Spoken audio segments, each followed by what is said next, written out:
কাঁটার নামলো ওষুধের দোকানে আর উদ্বেগ বাড়ল রোগীদের মধ্যে।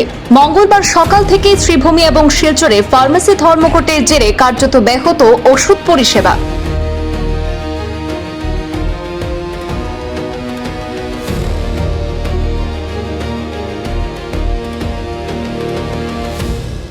দেশজুড়ে ফার্মেসি ধর্মঘটের প্রভাব এবার স্পষ্ট শ্রীভূমি এবং কাছাড়ের শিলচরেও। বরাকের দুই জেলাতেই বন্ধ অধিকাংশ ওষুধের দোকান এবং ডিস্ট্রিবিউটর পয়েন্ট। অনলাইন ওষুধ সরবরাহ বন্ধের দাবিতে আন্দোলনে নেমেছেন ফার্মেসি ব্যবসায়ীরা। সমগ্র দেশের সঙ্গে তাল মিলিয়ে শ্রীভূমি জেলাতেও ধর্মঘটকে ঘিরে ব্যাপক সাড়া লক্ষ্য করা যায়। আজ সকাল থেকেই জেলার বিভিন্ন এলাকায় অধিকাংশ ওষুধের দোকানের শাটার বন্ধ থাকায় চরম সমস্যায় পড়েন সাধারণ মানুষ। বিশেষ করে নিয়মিত ওষুধের উপর নির্ভরশীল রোগী এবং প্রবীণদের দুর্ভোগ চোখে পড়ার মতো ছিল। ফার্মেসি ব্যবসায়ীদের অভিযোগ, অনলাইনের মাধ্যমে অনিয়ন্ত্রিতভাবে ওষুধ সরবরাহের ফলে ছোট এবং মাঝারি ফার্মেসিগুলি মারাত্মক ক্ষতির মুখে পড়ছে। পাশাপাশি লাইসেন্স সংক্রান্ত জটিলতা, ওষুধ বিক্রির নীতিগত সমস্যা এবং ব্যবসায়ীদের নিরাপত্তা নিশ্চিত করার দাবিতেও এই ধর্মঘট পালন করা হচ্ছে বলেও জানিয়েছে সংগঠন। শ্রীভূমি শহরের পাশাপাশি জেলার বিভিন্ন গ্রামীণ এলাকাতেও ধর্মঘটের প্রভাব আজ স্পষ্ট ছিল। অনেকেই বিকল্প উপায়ে ওষুধ সংগ্রহের চেষ্টা করলেও সীমিত জরুরি পরিষেবার কারণে সমস্যার সম্মুখীন হতে হয় রোগীদের। এদিকে ধর্মঘটের প্রভাব পড়েছে কাছাড় জেলার শিলচর শহরেও। সকাল থেকেই শহরে বিভিন্ন ফার্মেসি এবং ডিস্ট্রিবিউটরের দোকান বন্ধ থাকায় উদ্বেগ ছড়ায় সাধারণ মানুষের মধ্যে। তবে শিলচরের সংগঠনের পক্ষ থেকে জানানো হয়েছে, জরুরি এবং জীবনদায়ী ওষুধের সরবরাহ স্বাভাবিক রাখতে প্রয়োজনীয় ব্যবস্থা নেওয়া হয়েছে। ফার্মেসি সংগঠনের দাবি, দীর্ঘদিন ধরে একাধিক সমস্যা নিয়ে প্রশাসনের দৃষ্টি আকর্ষণ করা হলেও কার্যকরী কোনো পদক্ষেপ নেওয়া হয়নি। তাই বাধ্য হয়েই দেশব্যাপী এই আন্দোলনের পথে হাঁটতে হয়েছে। দ্রুত সমস্যার সমাধানে কেন্দ্রীয় সরকারের হস্তক্ষেপও দাবি করেছেন ব্যবসায়ীরা। আজকে সর্বভারতীয় AIOCD কর্তৃক সমস্ত ভারতবর্ষের মেডিসিন দোকানগুলা বন্ধ রাখা হয়েছে। তো সেই বন্ধের সঙ্গে আমরা শ্রীভূমি ডাক বিলাস অ্যাসোসিয়েশনের কর্মকর্তা যারা আছি বা যারা ওষুধের দোকান আছে সবাই এই বন্ধকে সমর্থন করছি। কারণ হচ্ছে দীর্ঘদিন থেকে সরকার কাছে আমাদের অ্যাসোসিয়েশন মেমোরেন্ডাম দিয়ে আসছে। আমাদের এই অ্যাসোসিয়েশনের সদস্য সংখ্যা হচ্ছে 12.5 লাখ।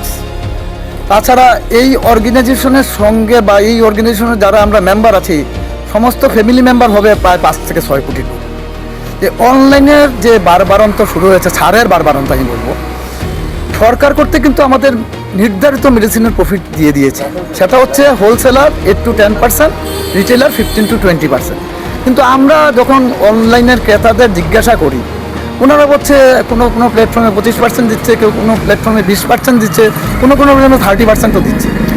আমাদের বক্তব্য হচ্ছে এই পার্সেন্টেজ কোথা থেকে দিচ্ছে ওরা? যেহেতু সরকার নির্ধারিত করে দিয়েছে এই পার্সেন্টেজের প্রফিট আমরা এর চেয়ে বেশি লাভ করতে পারবো না, এবং সেভাবেই কোম্পানিরও দিয়ে থাকে প্রফিট। এবার বিগত কিছুদিন থেকে দেখা যাচ্ছে বিভিন্ন জায়গায় ফেক মেডিসিন ধরা হচ্ছে, হুবহু মেডিসিন, যেগুলো আমি দুই একটা এক্সাম্পল দিচ্ছি। যেমন লুপিনের রবলেট ডির দাম অনেক বেশি অন্যান্য ডোমপেরিডন, রোইপ্রাজলের তুলনায়, এবার এফিকেসিও ভালো আমরা যতটুকু জানি।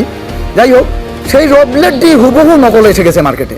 সেই সানের প্যান্টোসিড ডিএসআর অনেক বেশি চলে, আপনারা সবাই জানেন। এই প্যান্টোসিড ডিএসআর হুবহু নকল এসে গেছে। বিগত দিনে যেগুলো ধরা পড়েছে বেশিরভাগ জিনিসই দেখা যাচ্ছে ফেক মেডিসিন বেরিয়ে আসছে।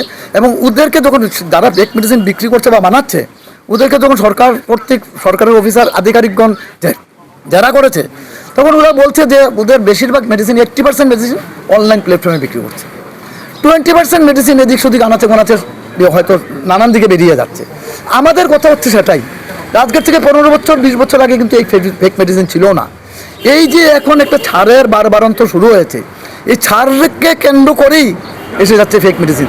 দেখুন 20% মেডিসিন প্রফিট, সেখান থেকে যদি 10% বা 50% একজন ডিসকাউন্ট দিয়ে দেয়, তারপরে তার মেডিসিনের দোকান চালানো না চালানো সমান, তার ফ্যামিলি কোনো অবস্থায় চালাতে পারবে না।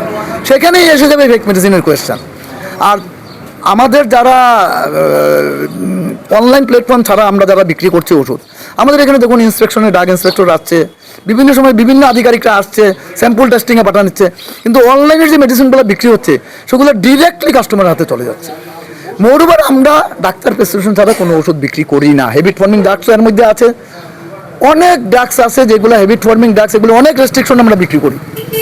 এইবার সেই হেবিট ফর্মিং ড্রাগসগুলো ইজিলি দেশের যুব সমাজের কাছে চলে যাচ্ছে এবং এখন তো এই জামানা এই দিয়ে ফেক প্রেসক্রিপশন বানিয়ে নিচ্ছে, পাঠিয়ে দিচ্ছে কোম্পানি এই অনলাইন প্ল্যাটফর্মে, ইজিলি ওরা এই মেডিসিনগুলো অ্যাভেলেবল হয়ে যাচ্ছে।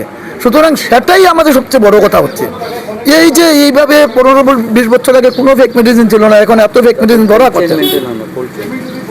তাছাড়া ওরা যে মেডিসিনগুলো সাপ্লাই করছে, কোল্ড চেন মেনটেনের ব্যাপার আছে, কোনো কিছুই মেনটেন করছে না ওরা। সুতরাং আমাদের গভর্নমেন্টের কাছে বারে বারে আমরা আর্জি জানিয়েছি, এখনও এই বন্ধের মাধ্যমে আমরা আর্জি একটাই জানাচ্ছি যে এই ছাড়ন্তর বারবারান্তটা বন্ধ হোক এবং জেনুইন মানুষ জেনুইন মেডিসিন খাক, এবং যদি অনলাইন প্ল্যাটফর্মে জেনুইন মেডিসিন বিক্রি করে কম পয়সায় আমাদের কোনো আপত্তি নেই। না, আমাদের আপত্তি একটা জায়গায়, এই